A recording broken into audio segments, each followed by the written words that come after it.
Okay, so yes, I put the volume up. So it's on 8 multiplied by, instead of, I think it was on 4 or 3 before, which used to be good, but now with the mic not working so well, it's got to be louder. Yeah, sure. So so here you can see I've got the walls there still going down to the ground floor, the other windows on the upper level in, and I'll keep working on those, but I want to start putting in the shop fronts on that lower level now. And we've got the mezzanine, which can probably go in at the same time. But before I start to put in any of those elements, I need to get the walls that I've got, obviously filling in these panels, set up maybe a little bit better. And so I thought I'd just quickly show you, if you don't remember, when you want to make a hole in a wall like this, often the easiest way is to use Edit Profile. So that's a really important option, which we've looked at already working on the parapet. And I just thought, if you haven't seen it, I'll show you quickly how easy it is to make a hole in a wall with this tool. So clicking on Edit Profile, I can, even in this view, just use pick lines and choose things that I already have, just so it lines up with those. I'm not being too fussy about this because I'm actually going to make my holes in a different way, but I wanted to make sure you do know this option. So I've essentially drawn a rectangle there, but I did it in the 3D view so I could line it up with the piers. And if I finish that, now I've got a hole in the wall. So that works, but, so going back, but I'm not going to do it that way because I've got a lot of holes to make and I don't want to have to do all of those rectangles in that way. There's an easier way that I think's going to work better for some other reasons as well. But again, make sure you do know that option, Edit Profile. It's really important because you also have the opening tool, and you all know about this one. You've got the opening panel on the architecture tab, and then you have all these different options for making openings in different objects. So you should know about that one as well, but that's maybe not quite as useful. I'll show you why. So it's really good for doing quick openings like I'm doing now. That's great. And for a lot of interiors elements, this is a really nice tool. Even if you are doing, say, a screen or something and you want to get some nice, more randomly set out openings, I think that is a fantastic tool. But it's limited because adjusting those openings, so I'll just make sure I select it. Here we go. So adjusting those openings can be a bit tricky. And so there you can see I've selected my opening, and now I can use the arrows, obviously, to change the size. But if I want to use the dimensions to set a more accurate size,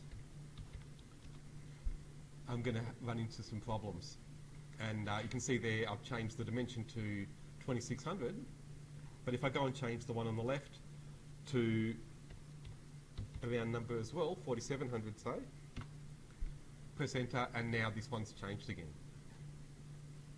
And it's quite difficult to change just one or the other.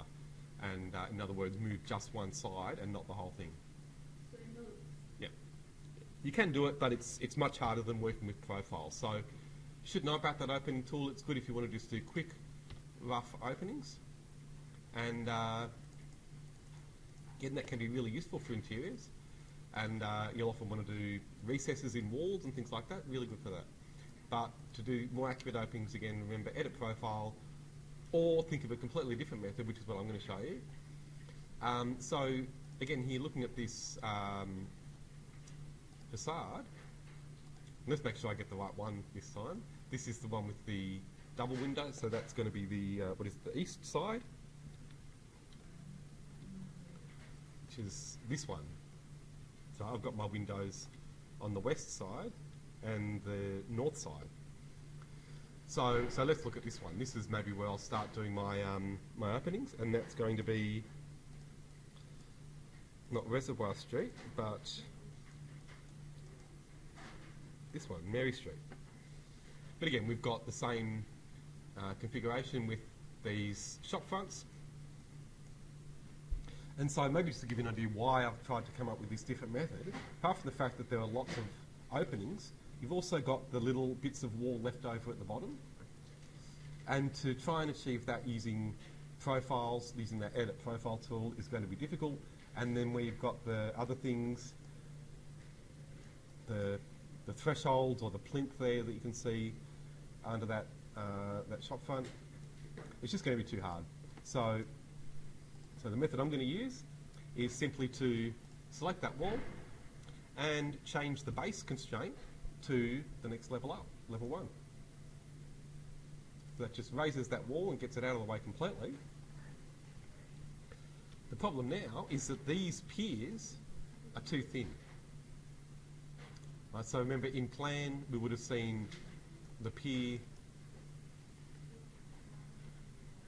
there up against this thicker wall, and that gave us a total wall thickness of 400 and something, I think it was, 700. So that's a nice thick wall. But now if I look in the ground floor, along that facade, this wall is just the part where the pier came out, and so that is 230, and then I've still got the remaining 470 with nothing. But it's easy to then fix that by putting in a wall. So using the wall tool, I'm simply going to use the same wall type, the existing 470mm wall. I'm going to set the level, make sure that's up to level 1. So the height option and then level 1. And then for the location line, I'm going to make sure it's on finish face exterior.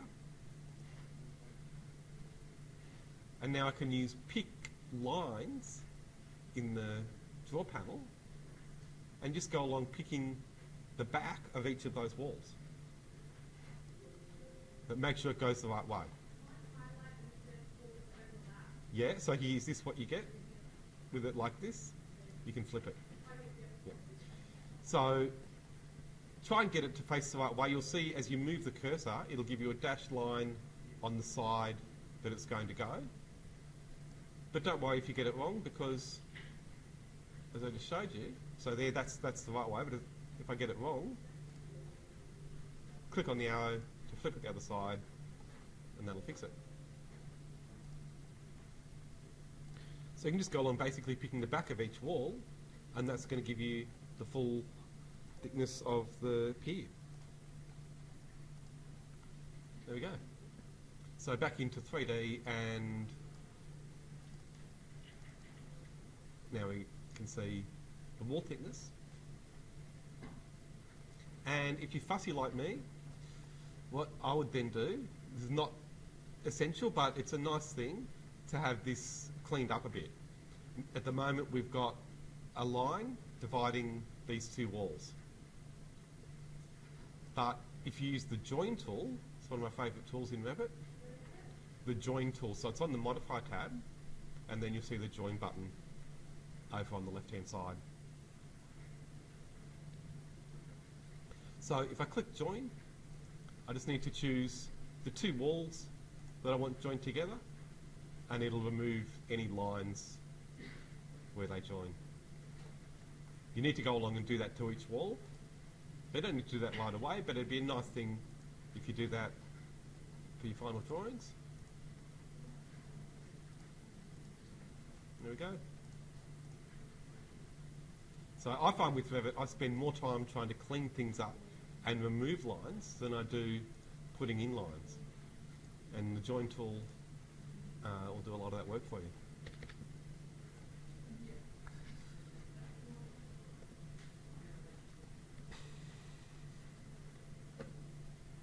Okay, so now I've got a gap, and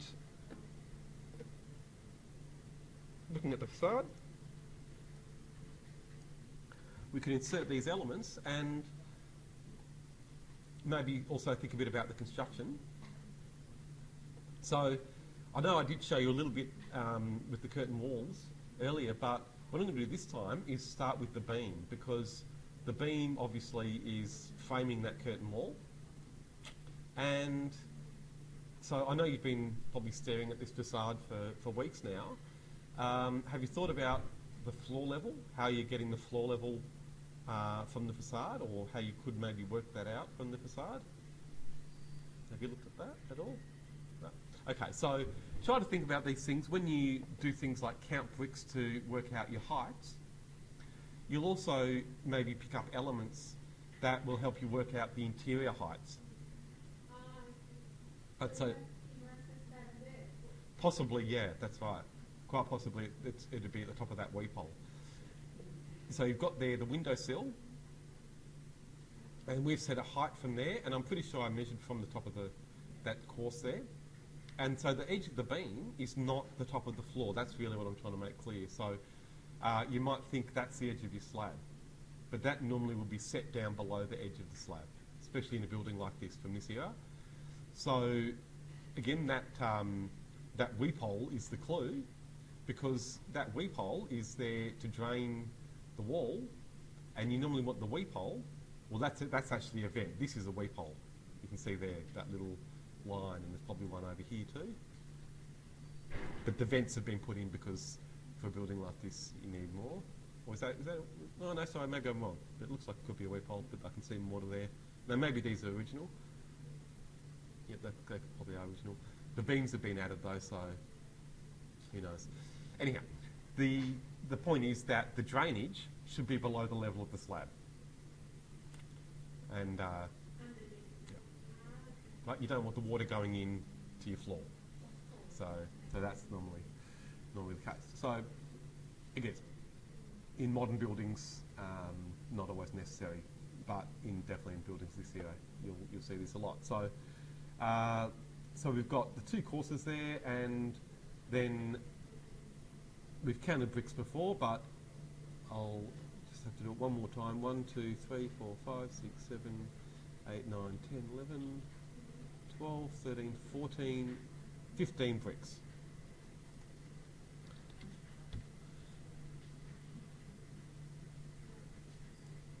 Okay, so 15 times 85 or 86, 1275. So back into Revit, selecting my window, the sill height's 1290, so that's probably just been multiplied by 86 instead of 85. And so that's, again, measured from the top of the vent. So now we can come down 2 brick courses from that floor level, and that gives us the beam height. So does that make sense? So that means I can select this wall and go into the base offset, and that's going to be two brick courses, or 2 times 85, which is 170. Exactly, that's right. So we're coming down, so that's going to be minus 170. And if you get a message like this about walls overlapping, usually that's fine. It's just these walls here. If again you were worried, you could go and lower those, but I'd worry about that later. Yeah, you just say okay. Yep, that's fine if they're overlapping. Yep, that's fine, just say okay. It's fine. Okay, so again, to bring this line down, if you're worried, you can use the join tool and join those 2 walls. Again, worry about those things after you've modelled everything, maybe. So now I've got the base of the wall at the right height, and I can put the beam in underneath. And so to draw that, I'm going to go to the level 1 floor plan. And then you make beams on the structure tab. And this is something a tool you may not have used before.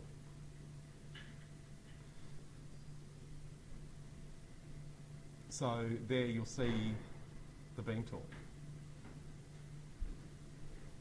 Now, what you'll see, if you've watched any of my other videos showing you how to make structural elements, I'll often make my own families and use them instead. just because the structural families sometimes are overkill. They're set up for engineers and they do a lot more than you need them to. They're for structural calculations and all sorts of things. So sometimes they're more work than making your own family. But I'll show them to you anyway, just so you know how to use them. Clicking on the beam tool, and then if you look in the properties panel, you'll see that you'll only have usually one UB loaded. So do you know what UB means? Exactly, spot on. Universal beam. You see that U, it means universal, and so often people will just say UC or UB when they're talking about these profiles, because it's the same profile. In UC, it just means universal column, and again, UB is universal beam. So that essentially is the eye profile, and I obviously want a concrete profile or a rectangle, and I'm going to go to load family. Do you get that? And here you just need to watch out. They're not in the columns. Oh, sorry, I'm thinking of columns. So this would be obvious. But remember, columns are a different thing as well. Here, if you go down, you'll find structural columns if you're working with those, but we're not. We're working with beams, so they're in structural framing. So I always think of columns first. But again, structural framing is where you'll find the beams. And then if you go to the concrete folder, you'll see concrete beam rectangular, also concrete rectangular beam. Double click, and then you'll need to set the size. And so again, looking at the image there, I'm just going to assume it supports the entire wall thickness, which we know is 470. So I'm going to go to Edit Type, duplicate, and then the depth is 470, so it's going to be 470 by the height, which we can again get by counting bricks. So here it's not 800, it's much lower than that. It's what, 1, 2, 3, 4 bricks high. So what's that? 340. So 340 high.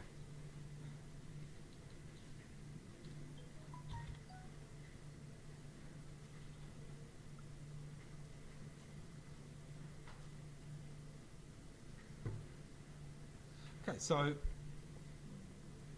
my maths right there. Yep, that's okay, I think. Yeah, 470 by 340. Yeah, I think that's right. Yep. So then the breadth. So the B stands for breadth in engineering speak, and then H is always height. That's pretty obvious, and so that's 340.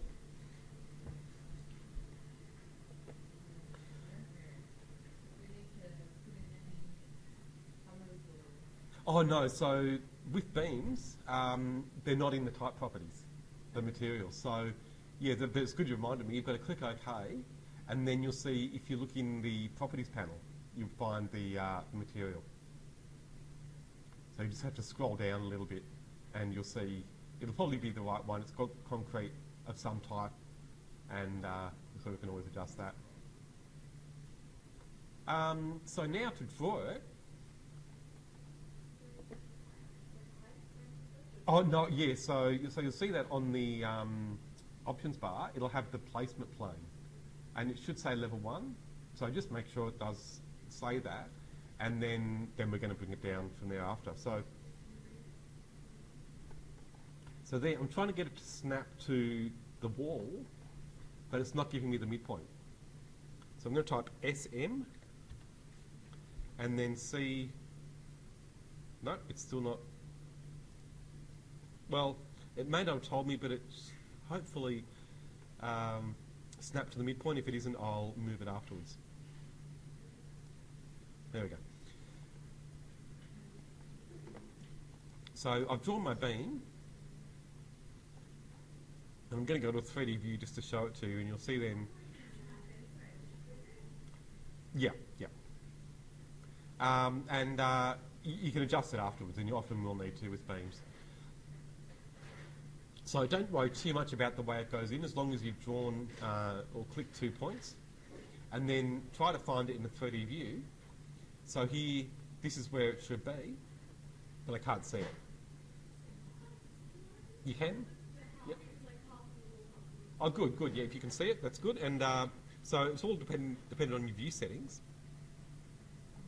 Let's make sure I'm in the right spot. Oh, no, there we are. So I'm in the wrong spot. So this is where it is. But you'll see sometimes it won't show up because in some templates, structural members are turned off in some views. So you just need to know that if you go into your view settings, in your visibility settings, and then scroll down, you will see sometimes in certain views that structural framing, which is one of these categories. Here we are, yep, this one. So that'll sometimes be turned off. And so you can just check that one if you don't see your beams.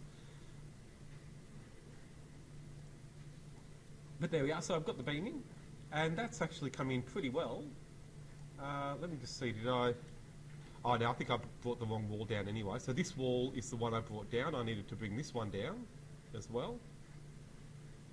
Or have I just drawn it? Sorry, I've been really stupid. I've drawn it on the wrong side, but that's okay. So there's the wall that I brought down, and this one here, I'm just going to do the same way. So again, the base constraint is going to be level 1, and then the base offset was minus 170, wasn't it? There we are. So that's right. So now my beam is going into the wall a little bit. So to fix that, you can select the beam, and then to change the height, you need to go into Properties over on the left, and you'll see you've got Start Level Offset and End Level Offset. And I'm simply going to make both of those minus 170.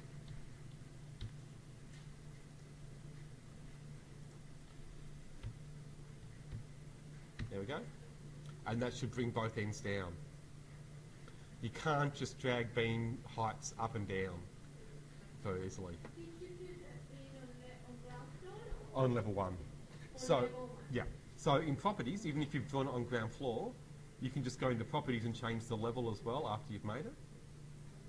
So if you need to change it to level 1, that's fine. But they are fiddly, so to practice a little bit adjusting beams. And then, to work with that now, if I go to my level 1 floor plan, I'm not going to see it anymore because it's below that level. Yeah, if it's selected, you might get the grips. Yeah. Yeah, yeah. So, yeah, so you can sometimes get it, and you can adjust the view and get it so it's adjustable. But it's not really necessary because you should have a ground floor ceiling plan, and that should be looking up at the beam. But here, I've definitely got that problem that I was trying to show you before. The beam's not visible, and I'd be pretty sure here, if I go into the visibility settings, so back into Properties, here I'll click on the Edit button, scroll down, and there we are. So you can see structural framing's turned off in this one. So I'll turn it on, click OK, there's my beam. And so now I can adjust it further just by selecting that in Plan. I click the Move button, snap onto the corner,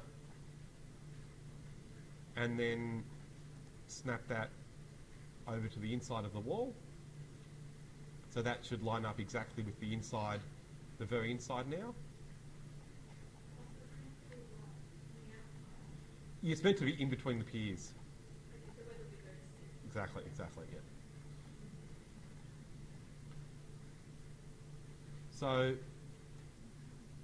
it will let you drag the ends as well, but as long as it's going past where you need it to go, that's okay. There we go. So there we are. And so that's one beam done. Oh, so once you can see it in that ceiling plan, yep, I'll just get back. Okay, so if you select it, then click the Move button. exactly. Yep.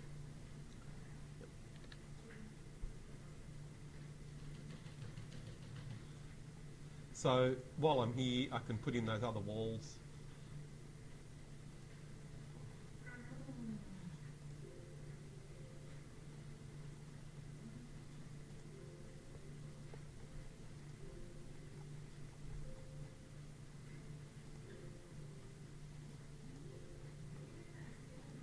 Yeah, it's fine. Yeah. Walls overlap. Your beams or your walls? Well then, that's okay. You just need to go to the floor plan then. Should be all right.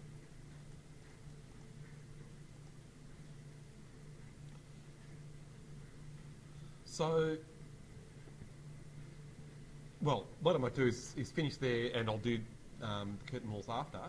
So I'll give you a second to try and get that all working. And so the last thing I'll just show you with the beam, though, is that you could use the copy tool to copy it across to the next bay. And you can just keep clicking copy. Or after you click copy, you can try the multiple option on the options bar there. And that way you don't have to clicking copy. You can just keep clicking points to do new copies. If you've got that working, you can try using the array tool and it'll do it even faster. But honestly, with a building of this size, using copy shouldn't take you too long. So there we are. So I've got all the beams there on that side, and you can obviously do that on the other sides. I've probably gone too far because I know with this facade that some of these bays don't have the same configuration. So here we've got, well, you effectively would have beams there behind these parts here, but you'll need to do something else there as well. And then over here, we probably do have beams behind. Well, no, actually we wouldn't. Oh, yeah, sorry, you do. Yeah, you've got, they're just painted. There we are, so. Yeah, and they're probably a different height, so you might need to adjust those as well. Yeah, and so here again, the beams are probably still behind, but then you've got an extra beam. This is a beam that you can see there, anchored into the brickwork. That's had some other moulding added over the top, but it's definitely still a beam behind that. And that would be an extra one on top of the one that's behind. Okay, so you will need to adjust those things. So I'll give you some time to have a look at that, and then I'll come back and look at the rest of that facade, the rest of that shop front anyway.